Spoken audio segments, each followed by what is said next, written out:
तारक ब्रह्म की मूल परिभाषा क्या है? तारक ब्रह्मा वह सर्वोच्च सत्ता है जो ईश्वर यानी ब्रह्मा के दो रूपों निर्गुण और सगुण, निर्गुण यानी गुण रहित और सगुण यानी गुण युक्त को एक साथ धारण करती है और जो मानव समाज के उद्धार के लिए अपने को एक मानव रूप में व्यक्त करती है। यह केवल एक दार्शनिक अवधारणा नहीं बल्कि एक आध्यात्मिक अनुभव और भक्ति का चरम बिंदु है। तारक ब्रह्म न केवल मनुष्य के उद्धार के लिए कार्य करते हैं बल्कि अहम को नष्ट करके आत्मा का परमात्मा से पूर्ण विलय भी करवाते हैं।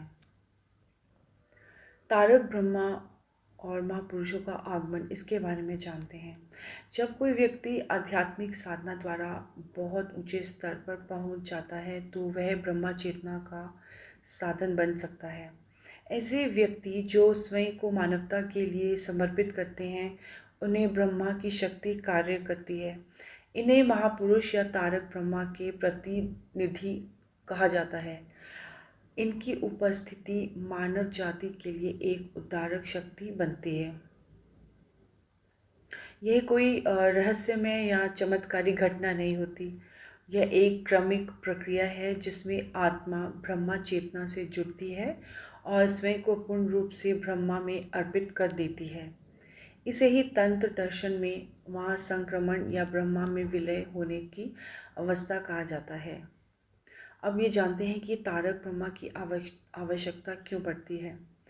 जब संसार अंधकार में डूबा हो, चारों ओर अराजकता, अधर्म और मानसिक पतन हो, तब ब्रह्मा स्वयं एक उद्धारक के रूप में प्रकट होते हैं ताकि सत्य का पुनर्स्थापन कर सकें। यह प्रकट रूप तारक ब्रह्म कहलाता है जो केवल भक्तों के लिए ही नहीं पूरे समाज के लिए आशा और उन्नति का माध्यम बनता है। तो 3 प्रकार के ब्रह्मा के रूप इस तरह हैं: निर्गुण ब्रह्मा, सगुण ब्रह्मा और तारक ब्रह्मा। निर्गुण ब्रह्मा यानी पूर्ण निराकार और निर्गुण, वह निर्गुण ब्रह्मा जिसमें कोई आकार या कोई गुण ना हो। और सगुण ब्रह्मा गुणों से युक्त जो सृष्टि का संचालन करते हों।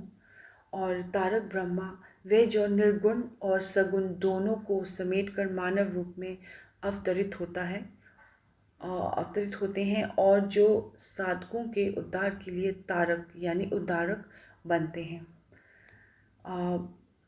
तारक ब्रह्म के साथ एक तत्व को जानते हैं।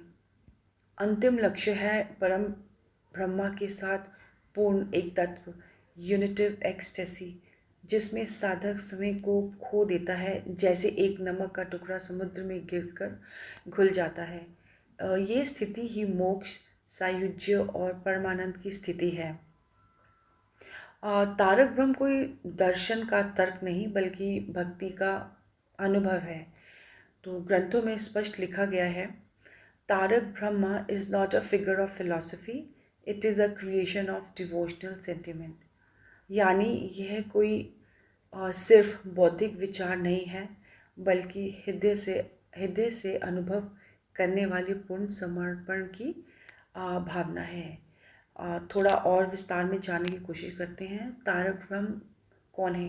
तारक ब्रह्म वे ब्रह्मा है जो मनुष्य के उद्धार के लिए स्वयं को सीमित करते हैं, साकार होते हैं और आत्मा को अपने मूल स्रोत परम ब्रह्मा तक पहुंचाने के लिए तारक यानी पार करवाने वाला बनते हैं। ये सर्वोच्च आध्यात्मिक अनुभूति और भक्ति का चरम बिंदु है जहाँ साधक पूरी तरह अपने अस्तित्व को ब्रह्मा में समर्पित कर देते हैं।